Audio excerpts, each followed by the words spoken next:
Welcome to this journey through one of the most disturbing cases recorded in the history of Massachusetts. Before we begin, I invite you to leave in the comments where you're watching from and the exact time when you're listening to this narration.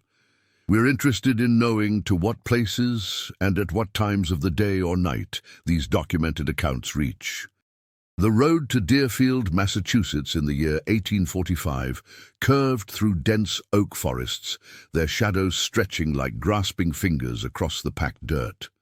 The Pierce estate stood 3 miles from the town centre, a respectable white colonial with black shutters that had begun to show its age, much like its owner, Edmund Pierce, a textile merchant whose wife had passed 4 winters prior.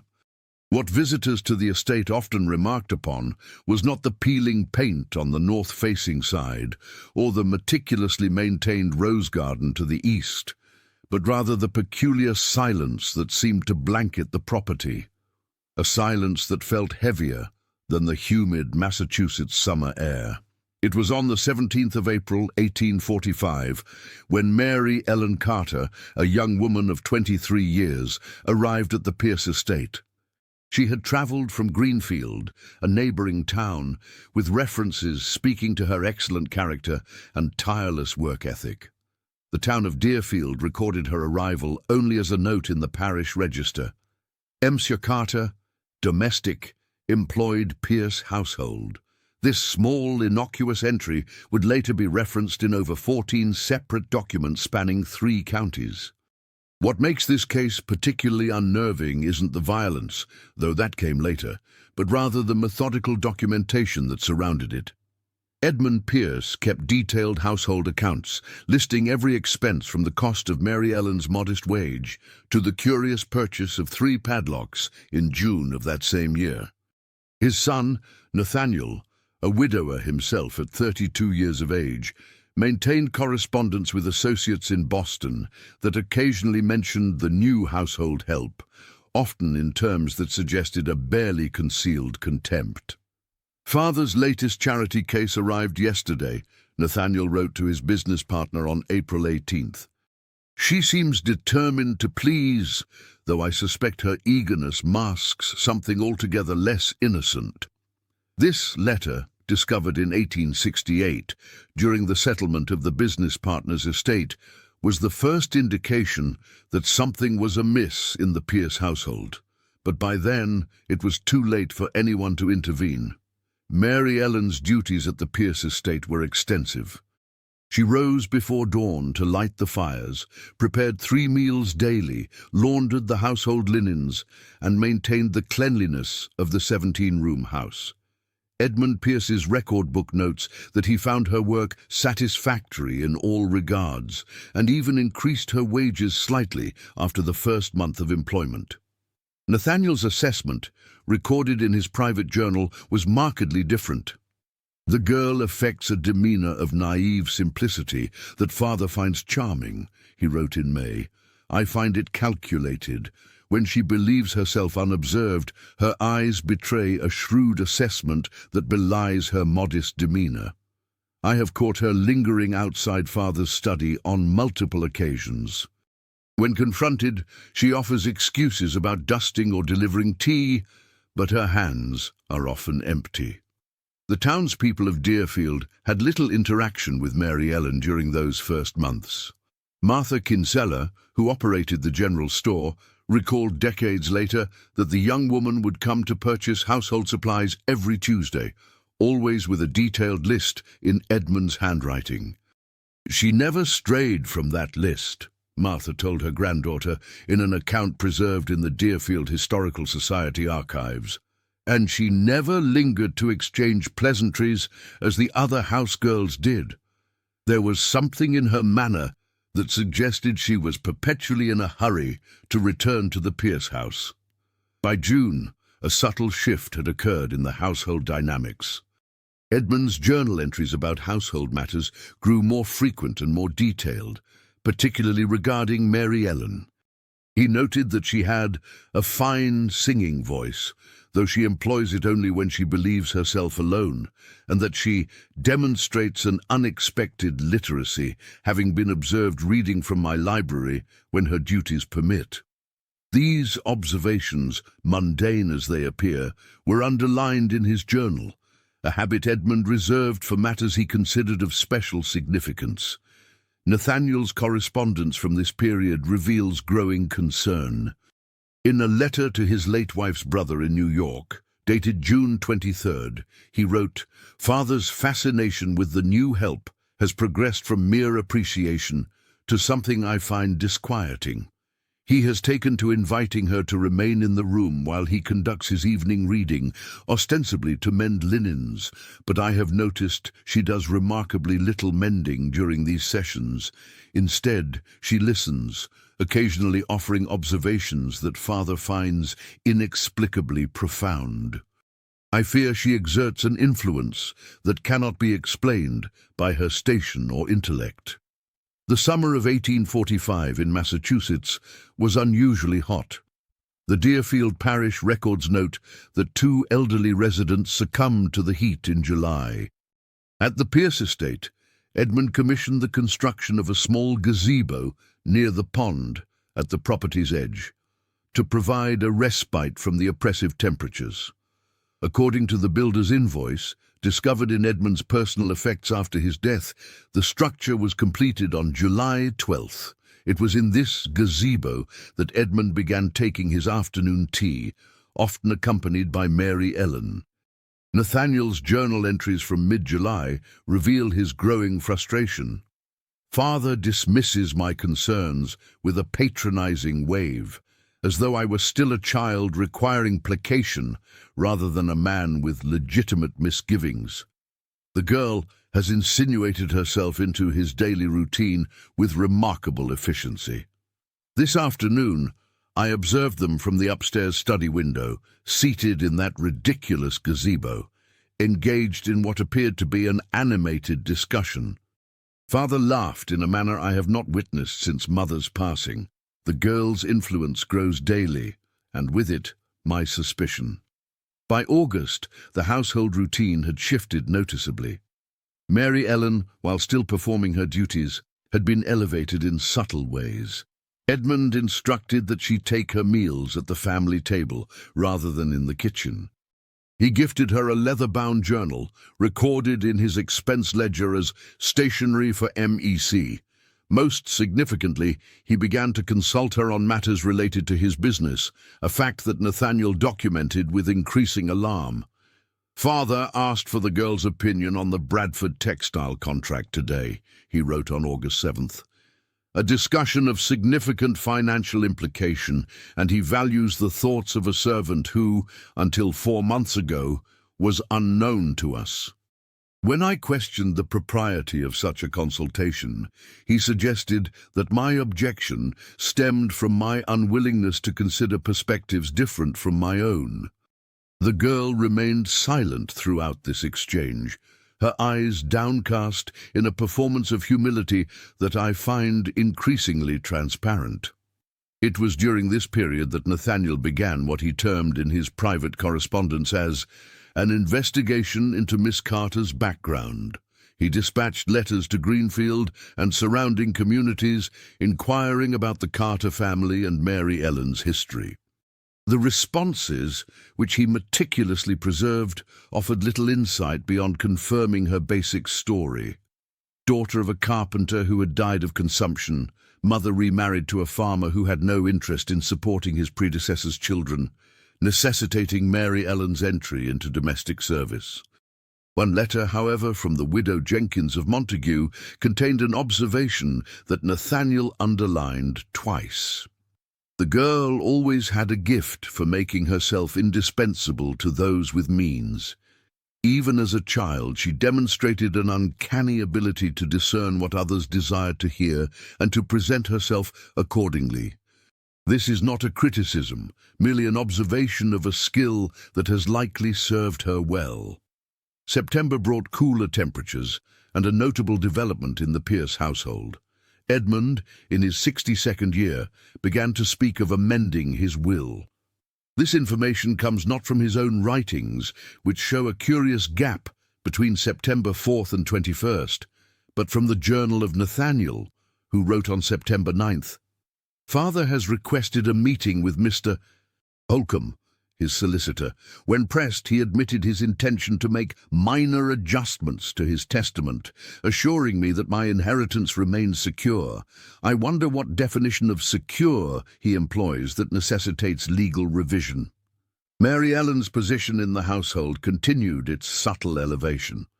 Edmund's expense ledger records the purchase of fabric for MEC's new attire on September 13th, a significant departure from the typical practice of household help providing their own clothing. The same ledger notes the acquisition of a modest locket silver 1 week later, with no recipient specified. Nathaniel's journal, however, removes any ambiguity. Father has gifted the girl a silver trinket, claiming it a reward for exceptional service. She accepted with a display of tearful gratitude that he found moving and I found calculated to precision. The piece, while not valuable in strictly financial terms, represents a sentimental gesture that exceeds appropriate boundaries. It was toward the end of September that the first documented conflict between Mary Ellen and Nathaniel occurred. The incident is recorded in Edmund's journal in uncharacteristically vague terms. Unpleasantness between N and Miss Carter today. His accusations, entirely unfounded, have instructed him to make appropriate amends. Nathaniel's account provides more detail. I confronted the girl with what I know of her manipulations. She denied nothing directly, but rather expressed confusion and distress that prompted Father to intervene on her behalf. He later demanded that I apologize for causing her distress. I refused. The resulting argument was the most severe we have experienced since Mother's passing. The tensions within the household did not abate as autumn progressed. Edmund's journals show increasing preoccupation with Mary Ellen's comfort and well-being, while Nathaniel's writings reveal a man convinced of an ongoing deception but unable to expose it effectively. On October 12th, Nathaniel wrote to his late wife's sister, "The situation at home has become untenable." Father speaks of Mary Ellen with the same reverence once reserved for Mother. He consults her on all matters, trivial and significant. I have attempted to reason with him to suggest that her influence exceeds her station, but he dismisses these concerns as evidence of my own failure to recognize her exceptional qualities. The weather turned sharply colder in the third week of October. Edmund's health, which had been robust despite his age, began to show signs of decline. The local physician, Dr. Thomas Whitcomb, was summoned to the Pierce estate on October 23rd. His ledger, preserved in the Deerfield Historical Society archives, notes, "Called to attend E. Pierce. Symptoms: fatigue, mild fever, occasional disorientation. Prescribed rest, willow bark tincture for fever. Housemaid appears most attentive to patient's needs." Nathaniel's journal entry from the same day presents a different perspective. Father's illness provides the girl with unprecedented access and authority. She has taken it upon herself to administer his medications, to control who may visit his sick room, and even to intercept his correspondence, claiming that excitement may worsen his condition. Dr. Whitcomb seems impressed by her attentiveness, but fails to recognize the satisfaction she derives from her new authority. I have insisted on being present during the doctor's next visit. Edmund's illness persisted through the end of October, with periods of improvement followed by concerning decline. Dr. Whitcomb's records indicate 3 visits during this period, the last occurring on November 2nd. His notes from this visit read, "E. Pierce showing signs of improvement. Fever reduced, mental clarity returned. Credits housemaid's diligent care for his recovery, recommended continued rest and nutritive broths." On November 3rd, Edmund made an announcement that, according to Nathaniel's journal, shattered any pretense of normalcy within our household. The exact nature of this announcement is not explicitly stated in Nathaniel's writings, but its impact is clear from his reaction. Father has lost all reason. His declaration today cannot stand. I have made my opposition abundantly clear, to no effect. He speaks of companionship and unexpected joy in his twilight years, phrases so divorced from reality that I wonder if his illness has affected his mind more profoundly than Dr. Whitcomb realizes. The parish records of Deerfield provide the missing context. An entry dated November 10th reads, "Banns of marriage published for Edmund Pierce, widower, and Mary Ellen Carter, spinster, both of this parish." This simple administrative notation represents the culmination of a transformation that had begun with Mary Ellen's arrival at the Pierce estate less than 7 months earlier. Nathaniel's response to the marriage announcement was immediate and severe. He departed the Pierce estate on November 4th, taking lodging at the Deerfield Inn.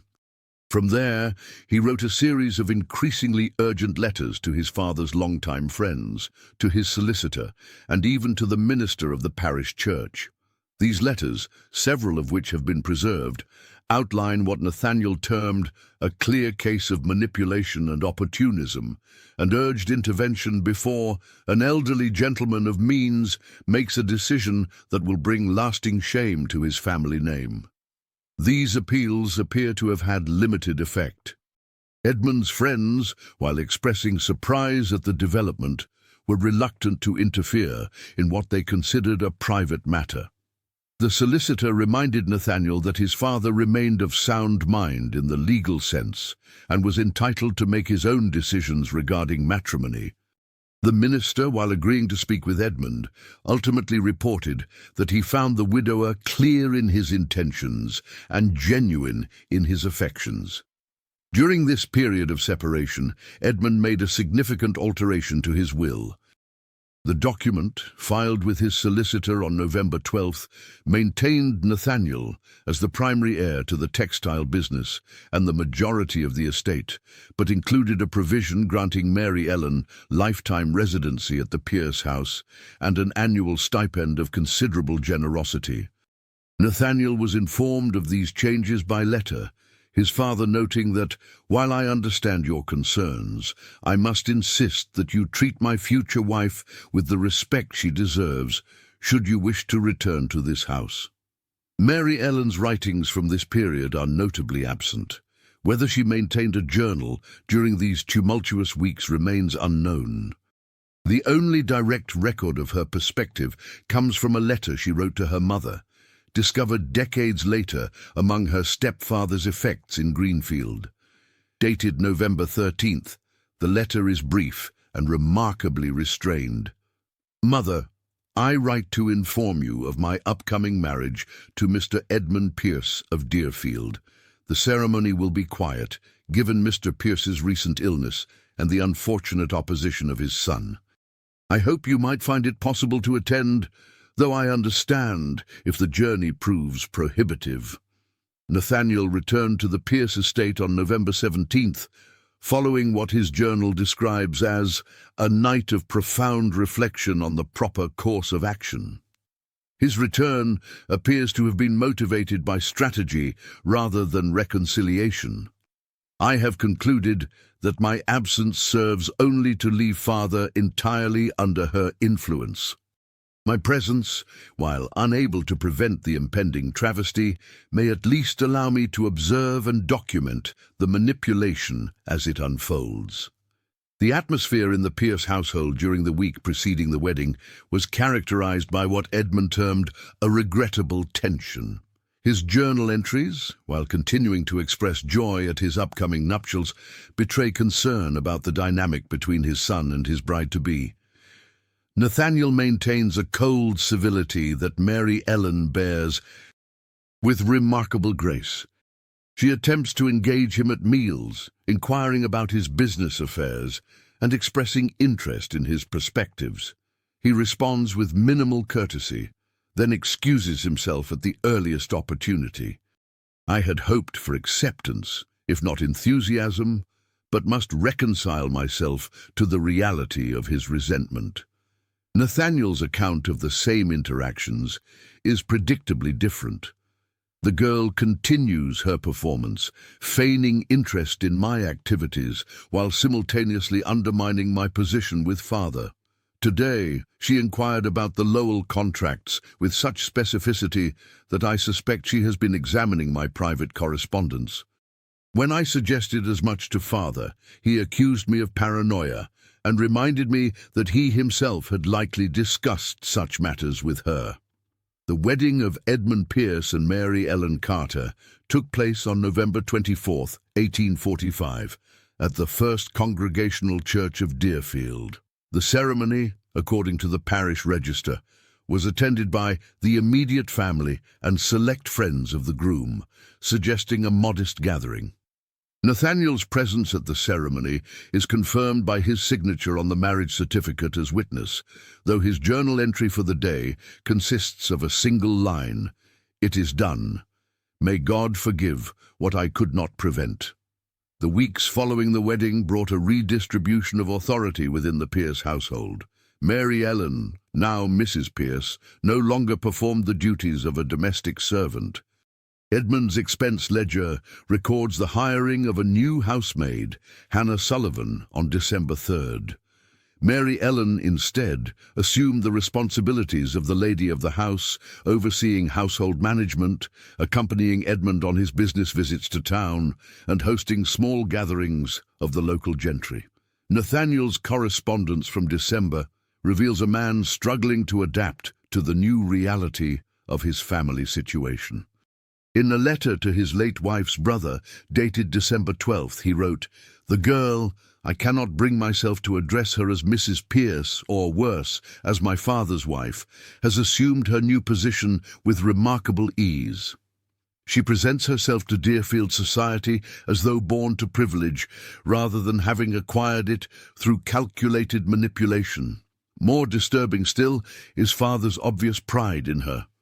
He introduces her to his associates with unrestrained enthusiasm, seemingly oblivious to their poorly concealed surprise." The first indication of Mary Ellen's pregnancy appears in Dr. Whitcomb's records from February of 1846. Called to Pierce residence Mrs. E. Pierce, formerly Carter, patient experiencing morning sickness, fatigue, confirmed suspected condition, esteemed delivery, late summer, early autumn. Mr. Pierce most pleased with news. Edmund's journal from February 13th corroborates this assessment. "The most wonderful news confirmed today. Mary Ellen is to present me with a child in approximately 7 months' time. At my age, I had not dared hope for such a blessing."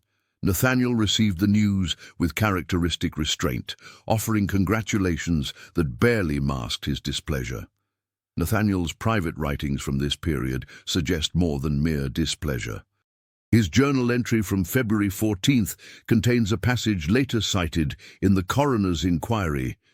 "The announcement of the impending addition to our family has clarified what must be done. I can no longer stand by as father's legacy, my birthright, is systematically dismantled by a conniving opportunist and her forthcoming offspring. The situation requires resolution before the child's arrival alters the legal and emotional landscape irrevocably." The precise nature of the resolution Nathaniel contemplated remains unclear from his writings. What is documented, however, is that in late February he undertook a 4-day journey to Boston, ostensibly on business. His expense ledger from this trip includes standard entries for lodging and meals, but also a curious notation, "Consultation with Mr. S." Regarding special preparation, $6. No Mr. S appears in any of Nathaniel's previous business records, and the nature of the special preparation is not specified. March of 1846 brought unseasonably warm weather to Massachusetts, prompting Edmund to resume his afternoon habit of taking tea in the gazebo by the pond. Mary Ellen, now in her 4th month of pregnancy and, according to Edmund's journal, blooming with maternal radiance, frequently joined him. It was during one such afternoon, specifically March 23rd, that Edmund Pierce consumed what would be determined to be a lethal dose of arsenic. The events of that afternoon were reconstructed during the subsequent investigation through multiple sources. Hannah Sullivan, the housemaid, testified that she had prepared the tea service as usual, with Mary Ellen adding honey to her father-in-law's cup, as had become her custom since learning of his preference. Nathaniel, according to his own account, was reviewing correspondence in his study and joined his father and stepmother in the gazebo approximately 15 minutes after the tea was served. Edmund's symptoms began approximately 20 minutes after he consumed the tea. The initial complaints of stomach discomfort rapidly progressed to severe pain, vomiting, and disorientation. Dr. Whitcomb, summoned immediately, arrived too late to provide effective treatment. His medical report filed with the county authorities noted, "Patient presented with symptoms consistent with acute poisoning, severe gastrointestinal distress, excessive salivation, confusion, and rapid pulse. Despite administration of activated charcoal and stimulants, patient succumbed at approximately 5:17 in the evening. Circumstances suggest ingestion of toxic substance, possibly arsenic." The investigation into Edmund Pierce's death began formally on March 25th, led by County Sheriff James Blackwood. The initial focus centered on the tea service, which testing confirmed contained traces of arsenic, particularly concentrated in the honey pot.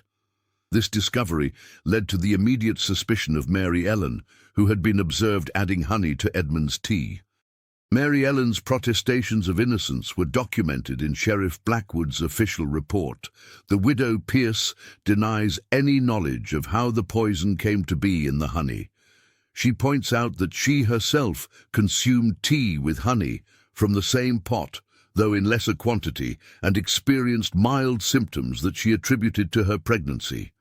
She further notes that the honey pot remains accessible in the kitchen pantry at all times, providing opportunity for contamination by any household member. Nathaniel's statement to the sheriff, recorded in the same report, presented a different narrative. "My father's young wife has secured her position through manipulation and charm. With his child growing in her womb, she stood to inherit a significant portion of his estate while maintaining the security of her position regardless of future developments. I believe she miscalculated the dosage, intending to sicken rather than kill, perhaps to render him increasingly dependent upon her care. That she herself experienced mild symptoms only underscores the miscalculation."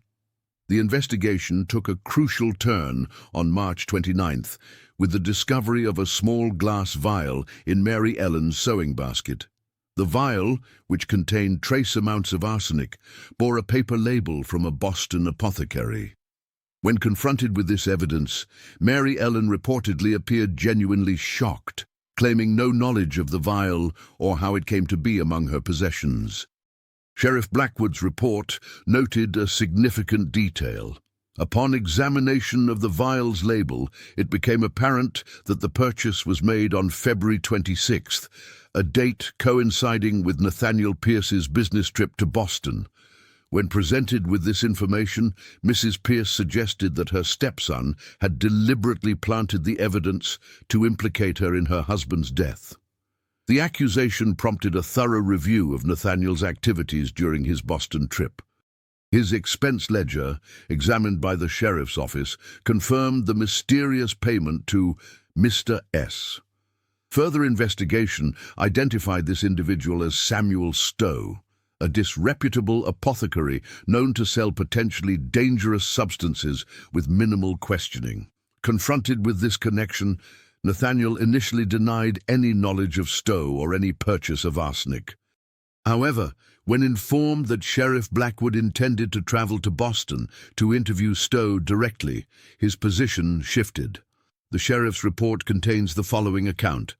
Pierce requested a private conversation, during which he admitted to purchasing the arsenic, claiming it was intended for vermin control at the textile warehouse. When questioned about the presence of the vial in his stepmother's sewing basket, he suggested she must have discovered it among his possessions and planted it to redirect suspicion. The case against Nathaniel strengthened with the testimony of Hannah Sullivan, who reported observing him entering the kitchen alone on the morning of Edmund's death, at a time when both Mary Ellen and Hannah were assisting Edmund with his correspondence in the study.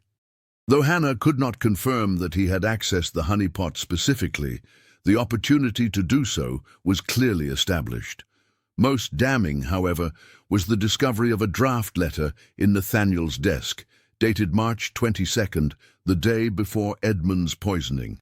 Addressed to his late wife's brother in New York, the letter contained the following passage: "By the time you receive this, a significant change will have occurred in my family circumstances. Father's condition will have altered dramatically, necessitating a re-evaluation of the current domestic arrangement. I anticipate that his young wife's position will become untenable, particularly as questions arise regarding her care of him during his decline." The letter, which Nathaniel claimed was merely a theoretical exercise rather than a statement of intent, was interpreted by Sheriff Blackwood as evidence of premeditation. On April 2nd, 1846, Nathaniel Pierce was formally charged with the murder of his father, Edmund Pierce. The trial, which began on June 15th in Northampton, attracted considerable attention throughout western Massachusetts. The prosecution, led by District Attorney Robert Harrington, presented a case that characterized Nathaniel as a man motivated by resentment of his stepmother and fear of losing his inheritance to her unborn child. The defense countered by portraying Mary Ellen as a calculating seductress who had manipulated her way into the Pierce household and eliminated her elderly husband once her position was secured through pregnancy. Mary Ellen's testimony, delivered while visibly pregnant, was described in the Hampshire Gazette as composed yet emotionally affecting. She recounted her employment at the Pierce estate, the gradual development of mutual affection between herself and Edmund, and her genuine distress at his passing. When questioned about Nathaniel, she described his consistent hostility and his apparent determination to undermine her relationship with his father. The jury deliberated for less than 3 hours before returning a verdict of guilty.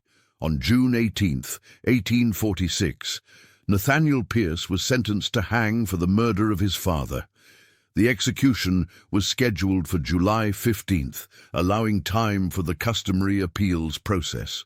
Nathaniel maintained his innocence throughout the appeals process, repeatedly claiming that Mary Ellen had orchestrated both the murder and the evidence against him. His final appeal was denied on July 10th, 5 days before his scheduled execution. It was on the morning of July 14th, while being prepared for transfer to the execution site, that Nathaniel Pierce was found dead in his cell. The coroner's report indicated suicide by hanging using bed linens fashioned into a crude rope. A note, confirmed to be in Nathaniel's handwriting, was found on the small table beside the cot. It read simply, "The truth lies with her. May God judge what man could not discern." Mary Ellen Pierce gave birth to a daughter whom she named Edith on September 3rd, 1846. As stipulated in Edmund's amended will, she continued to reside in the Pierce house and received the annual stipend he had established for her.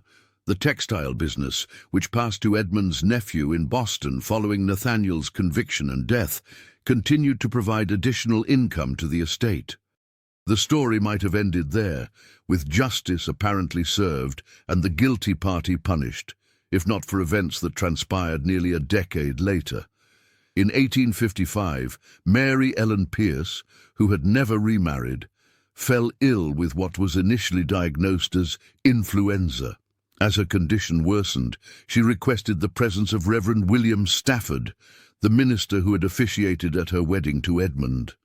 According to Reverend Stafford's journal, Mary Ellen asked to make a confession. The exact content of this confession was never publicly disclosed, as Reverend Stafford considered it protected by clerical confidence.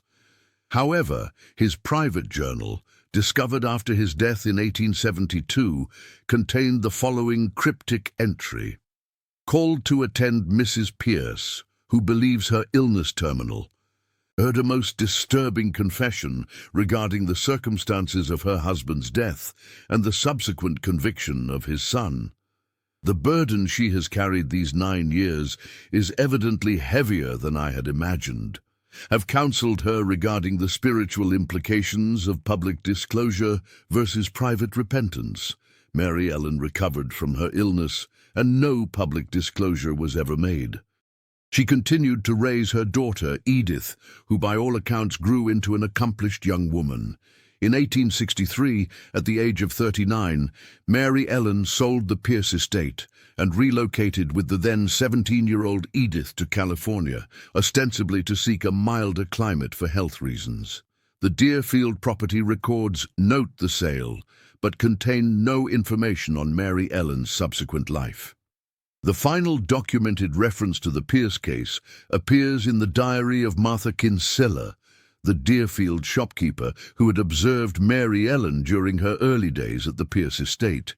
In an entry dated October 12, 1869, Martha wrote, "Received correspondence today from Mrs. Stafford regarding the contents of her late husband's private papers.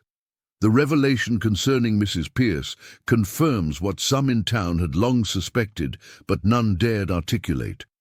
One wonders if the young man might have been spared had the truth been known, or perhaps justice was served after all merely through unexpected channels." The exact nature of Reverend Stafford's revelation to his wife, and subsequently to Martha Kinsella, remains unspecified. The Pierce case, with its ambiguities and unanswered questions, gradually faded from public memory as Deerfield moved forward into the modern era. The Pierce estate still stands, though significantly renovated by subsequent owners. Local legend suggests that the gazebo by the pond, where Edmund Pierce consumed his final cup of tea, was dismantled in the early 1900s after multiple reports of unexplained phenomena. The sound of teacups rattling on still afternoons, hushed conversations when no one was present, and on rare occasions the laughter of a young woman carried on the breeze. Historians examining the case in modern times have noted the difficulty of determining absolute truth from the available documentation. Did Nathaniel Pierce murder his father out of resentment toward his young stepmother and fear of losing his inheritance? Did Mary Ellen Carter, as Nathaniel claimed, manipulate her way into the Pierce household and eliminate her elderly husband once her position was secured? Or does the truth lie somewhere in the complex interplay of ambition, resentment, and unexpected affection that characterized the Pierce household in those fateful months of 1845 and 46? The parish records of Deerfield contain one final entry related to the case. In the margin of the page recording Edmund and Mary Ellen's marriage, an unidentified hand has written a single line: "What fools these mortals be, that they cannot see what stands before them, masked by its very visibility." Whether this cryptic addition was made by someone with direct knowledge of the events, or by a later commentator reflecting on the case's ambiguity, remains unknown. What is certain is that in the spring of 1845, a young woman named Mary Ellen Carter arrived at the Pierce estate seeking employment, and by the following spring, both Edmund and Nathaniel Pierce were dead. In the silence that followed, only Mary Ellen remained to tell the tale, or to keep its secrets buried beneath the weight of time and selective memory. The shadows of the past linger longest where truth remains elusive. In Deerfield, Massachusetts, those shadows stretch from 1845 to the present day, a reminder that the most disturbing horror lies not in what we know to have occurred, but in what remains forever beyond our certainty.